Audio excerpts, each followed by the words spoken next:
tonight. President-elect Bola Tinubu calls on governors-elect to embrace their opponents. Governor Ademola Adeleke to put in place legislation against abuse of the physically challenged. On the foreign scene, President Vladimir Putin moves to expand its influence to Africa. Good evening. Welcome to the Major Report. Babatunde Bolatito is my name.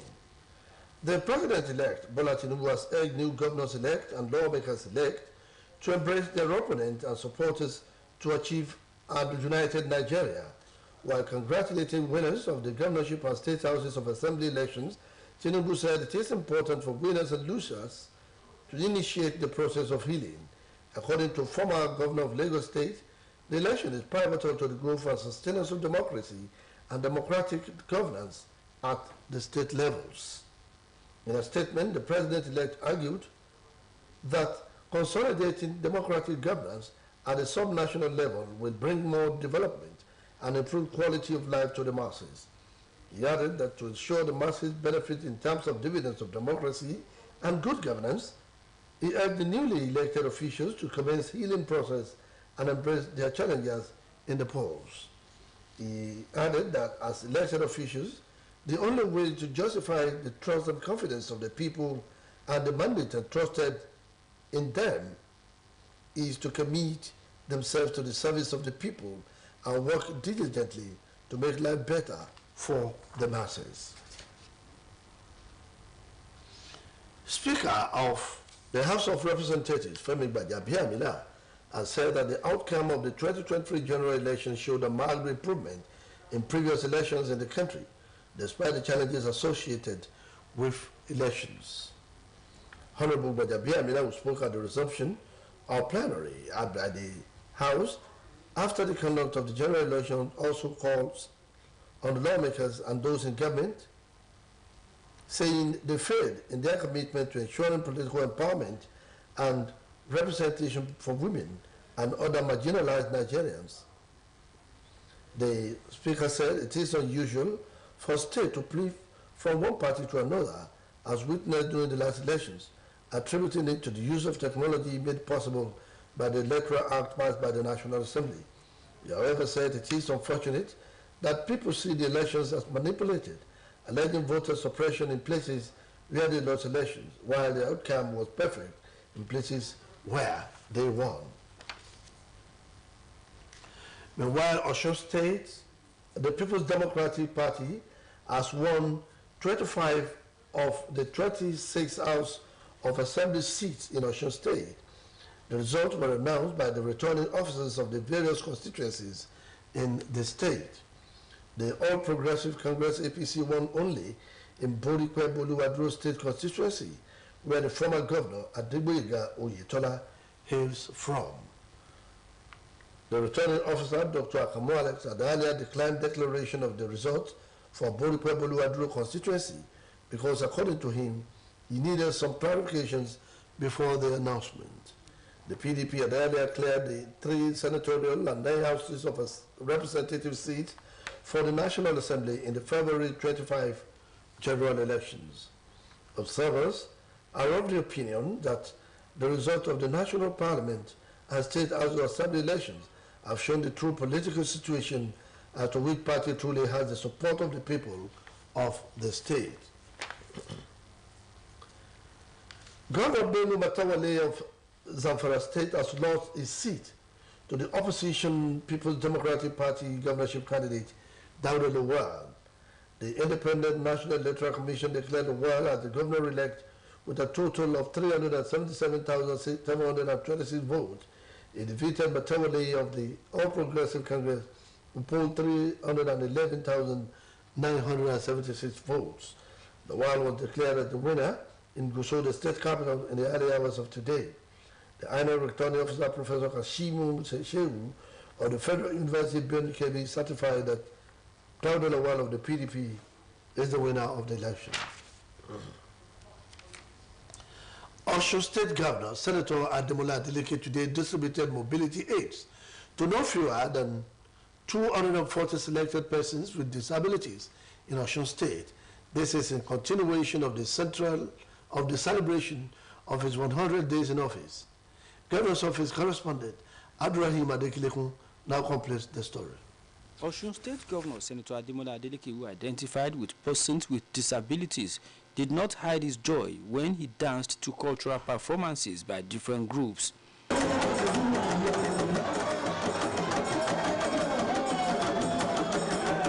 The governor, while thanking the people for massively voting for the People's Democratic Party, also sympathized with the families of those who lost their lives to political violence, saying election is not a war. According to him, no growth can be complete if a section of the society is neglected and abandoned, reiterating the resolve of his administration to supporting people with disabilities and promised that the state government will comply with local and international best practices. The governor therefore directed the Ministry of Justice to review and bring the Osun State Disability Bill up to date. Permit me to first of all thank Osun people for the successful conduct of the last polls. I really appreciate you. I say, Gandhi,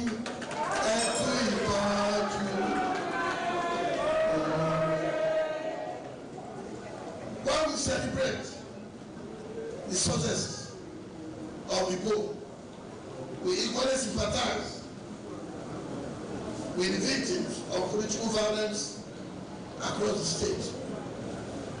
We are saddened by deliberate acts of thuggery in some part of the state. I will repeat here that election choice making. I call on all Osun people to get back to work and focus on the urgent task of building a better Osun state. Now is the time to support the government effort to address our developmental challenges. We need all hands on deck to improve the growth of various sectors of the society. Earlier in our welcome address, the Coordinating Director, Ministry of Youth, Sports and Special Needs, Mrs. Taiwo Oladunjoye, commended Governor Adeleke for distributing mobility aids to about 240 persons with disabilities. I wish to commend our compassionate governor for taking interest in the general well-being of the persons with disability by graciously approving and giving necessary support for the actualization of this program, despite the paucity of funds in the state.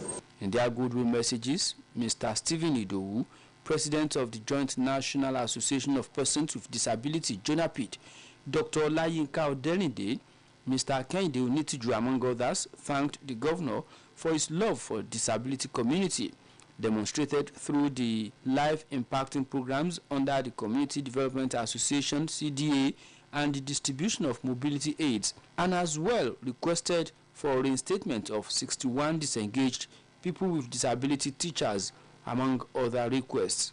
High points of the event were cultural display by deaf group and distribution of the mobility aids to persons with disabilities across the 5 cluster groups of physically challenged, visually impaired, hearing impaired, people with albinism, and people with spinal cord injuries. Items distributed include wheelchairs, elbow and armpit crutches, guiding canes for the visually impaired, leading midget for the hearing impaired, medical aid materials for persons with spinal cord injuries, thick umbrellas, skin cream, and magnifying glasses for those with albinism, among others. It has been Abdurrahim Adekilekun reporting. The General Manager of Osun State Emergency Management Agency of SEMA, Mr. Amos Adejile, has reiterated the commitment of the agency towards ensuring quick emergency response to victims of disaster in the state. Mr. Adejile made this known while presenting some temporary relief materials to family of Reverend Taye Adumbani, whose residential building was razed by fire at Ofatedo area of Osun State. Noted that Governor Adeleke is a listening governor who always has the interests of the people at heart. Oluchi Amuda now reports. Family of Reverend Taye and Eunice Adumbani, whose residential 5-bedroom bungalow located at number 8 Osho-Sonya Street, Nubatosh area of Fatedo, Osun State, got destroyed by fire, now has reasons to smile again as the Osun State government has reached out to them with some temporary relief materials. The Osun State government, through the Osun Emergency Management Agency, OSEMA, under the chairmanship of Mr. Amos Adejile, paid a visit to the Adubari family to sympathize with them over the fire disaster that destroyed their 5-bedroom bungalow and rendered them homeless. The OSEMA boss, who presented some food items to the family to temporarily cushion the harrowing effect of the disaster, assured them of accelerated government intervention towards ameliorating their pains, just as he maintained that the state governor, Senator Ademola Adeleke, is a listening leader who has the interest of the people at heart. Receiving the items on behalf of the family, Mrs. Eunice Adumbare, who was full of appreciation to the agency for the quick response, stated that the gesture has restored her hope and belief that good governance is truly achievable in Nigeria. She commended Governor Ademola Adeleke for walking the talk in his promise of prioritizing the welfare of the people. It will be recalled that on Friday, the 10th of this month, the residential building of the Adumbaris was razed by fire suspected to have been caused by an electrical surge. Pastor Taye Adumbari and his wife had appealed to Governor Ademola Adeleke to come to their rescue as everything they worked for all their lives went up in flames. Things are a bit tight this time around, so we can't afford it this time around. So we want to appeal to the government to please come to our aid. Presently, we are homeless. We have to scout around to be able to sleep overnight.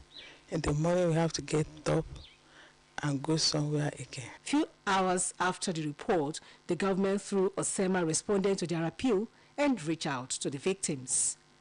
Oluchi Amuda, Osbc News. The Nigerian Labour Congress has threatened to embark on a nationwide industrial strike if the trial challenge of cash crunch, fuel scarcity, and increasing electricity tariff are not immediately addressed. In a communique released by the NLC at the end of its Central Working Committee meeting held in Abuja, the Congress said the challenges are among the issues that raised the most concern. The communique, jointly signed by the National President of the Congress, Comrade Joe Ajaero, and the General Secretary Malu Buaja, charged the federal government to take immediate action to cushion the economic and social hardship of the challenge of cash crunch, fuel scarcity, and high cost of electricity tariff on Nigerians.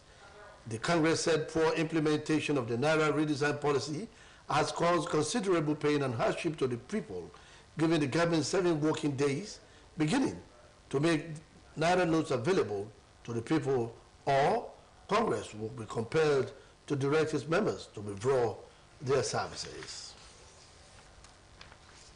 In another development, Governor Babajide Sanwo-Olu of Lagos State has approved the implementation of the 20% increase in the salaries of civil servants in the state. The workers include those who are in the mainstream of public service, local government areas, and local council development areas, as well as the State Universal Basic Education Board, SUBEB. According to the head of service, Mr. Hakim Muriokumola, the new salary structure takes effect from January 1, 2023. Also, the arrears of the month of January 2023 will be paid along with salaries for the month of March 2023, while the arrears for the month of February 2023 will be paid together with the salaries of April 2023. He further stated that Governor Babajide Sanwo-Olu, in his determination to improve the welfare and well-being of the public servants in the state, has graciously approved an increase in salaries for officers in the employ of the state government. We now go on a commercial break. The major report continues in a moment.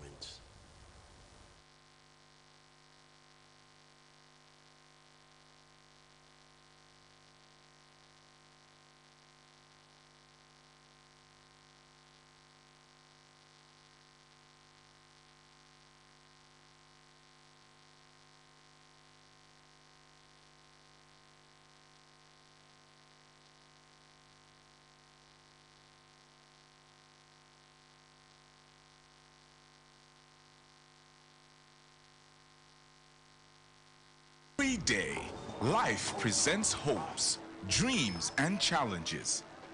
Challenges that can become successes with a little help. Because a little help can empower you to go from despair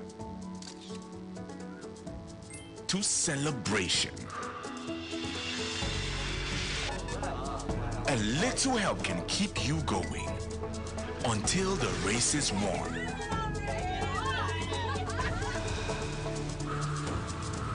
A little help can turn bundles of anxiety into a bundle of joy. And with Glow Data, you get much more than just a little help.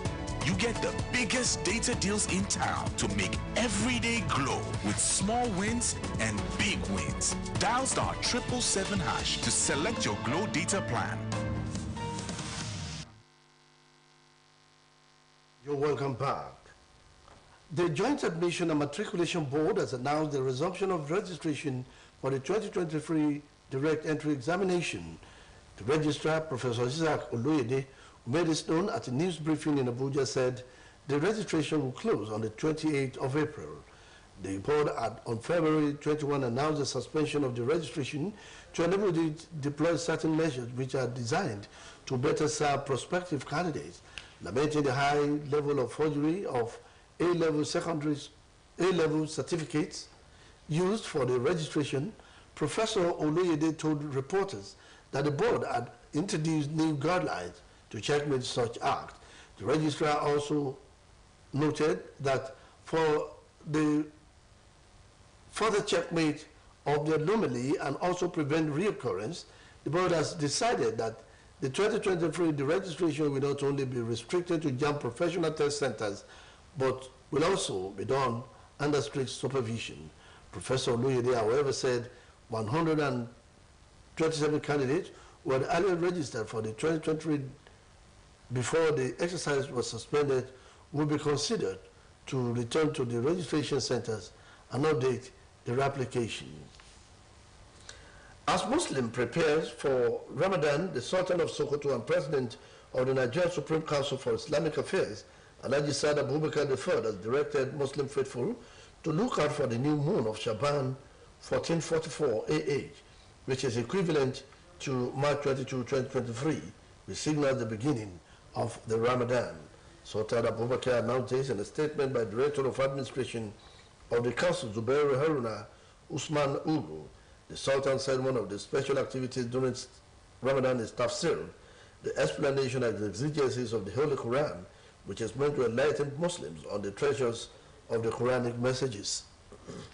He explained that tafsir lessons should be devoted to preaching inter- and intra-religious harmony, peaceful coexistence, promotion of good citizenship, good neighborliness, and good governance. The holy month of Ramadan enables Muslim Ummah to deepen their faith in Almighty Allah and move closer to Allah. Now that this year's Ramadan is less than 24 hours almost here, Osbc News went to town and some markets in Oshobo metropolis on Ramadan market survey to see the preparation of the people towards the holy month. Oluwatobi Loba Odunuga now completes this. Ramadan fast has been prescribed by Allah for all Muslims so as to strengthen their belief and develop their spiritual life.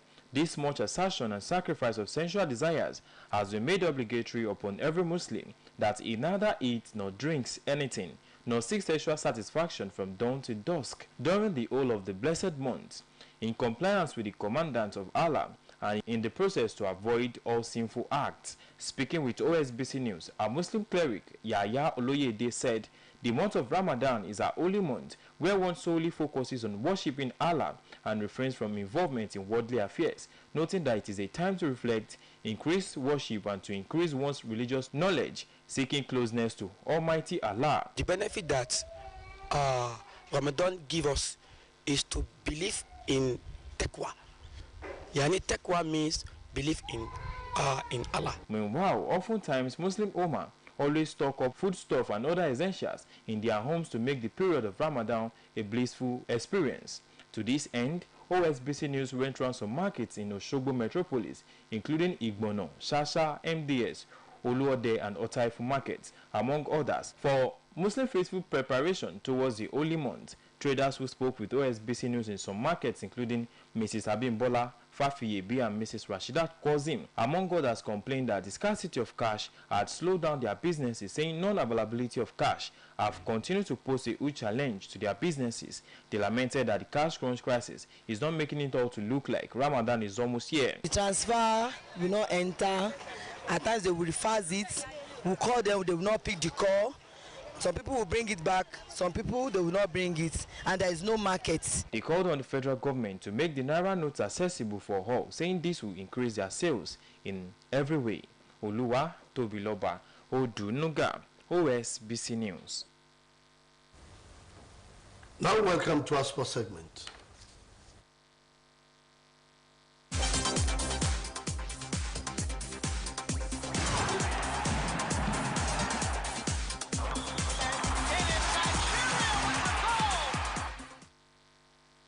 A total of 16 players have arrived at the Super Eagles John Woods Hotel camp in Abuja ahead of Nigeria African Cup of Nations qualifier against Guinea-Bissau on Friday and March 27 with 9 more expected. The Eagles are scheduled to play the Juters in a two-legged affair as they bid to book their place at the 2023 AFCON in Ivory Coast next year. The first leg holds at Moshood Abiola National Stadium in Abuja on March 24 before the Eagles travel to Guinea for the second leg on March 27. And on the foreign scene, President Vladimir Putin said deepening ties between Russia and Africa is a key goal for the Kremlin as Moscow seeks to expand its influence on the continent. He added that Russia will continue supplying the continent with grain if Moscow exits a landmark agreement with Ukraine to allow export from the country's Black Sea port. Putin's comments came as Moscow is seeking deeper political, economic and military ties in Africa as Russia becomes increasingly isolated on the international stage over the conflict in Ukraine. That was the major report on OSBC TV. It was edited by Michael Adeniyi. Babatunde Bolatito is my name. Good night.